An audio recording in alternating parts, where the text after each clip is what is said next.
Well, Fusion's actually from Europe, so we exist across a few nations now, England and Wales, Scotland, Spain and the United States. But we were born out of the United Kingdom in the late 90s, and we're basically college student mission through the local church. So university students meets disciple making through the local church family. That's our whole jam, that's our passion.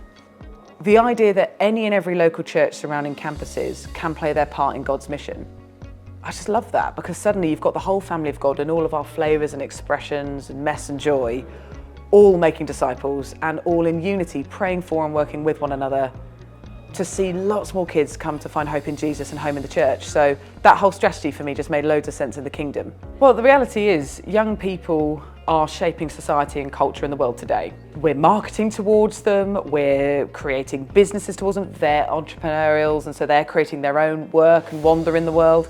It feels crazy to me that we've done all that work in youth group, we've done all that work with our kids, and then we've gone, well, hope to see you at Christmas when you go to university, or I hope you maybe come back one day when you want your kids in Sunday school. I love young adults. They're scrappy, they're messy, they're passionate, they're convinced of stuff that later on they'll actually not be so convinced of.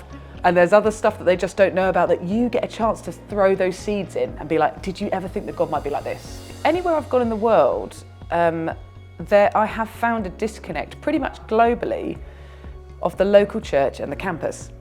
And so for us, the niche is, we won't go without the church, we won't do it for them, we will go with you. And it means my grandma's church, it's a city centre church, very multicultural, but there's a university halls of residence built next door to them.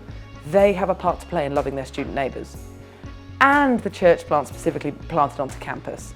And the big church down the road that used to have students 30 years ago and don't know where they've all gone. And everybody. We need new expressions of church to be planted. We need students reaching their friends missionally in small communities. We want mentoring, we want family. We want to be invited around for dinner by older generations. They are saying that in the research. So then our job is to say to the church, you can, and actually you must. So let's help you think about that, standing up and becoming that kind of family. Introducing a lot of them to APEST, to be honest, has been big because most of the contexts we're in haven't grown up with it, aren't familiar with it. We're incredibly egalitarian at Fusion. Obviously, we release men and women equally and we work better together as teams. That decentralisation of power for movement, young leaders are excited. There's a lot of translation work needed for older leaders and structures here. So a lot of that movemental DNA, we just sow in everything that we talk about, but we've got a way to go because it's new thinking for quite a lot of our churches and quite a lot of our people.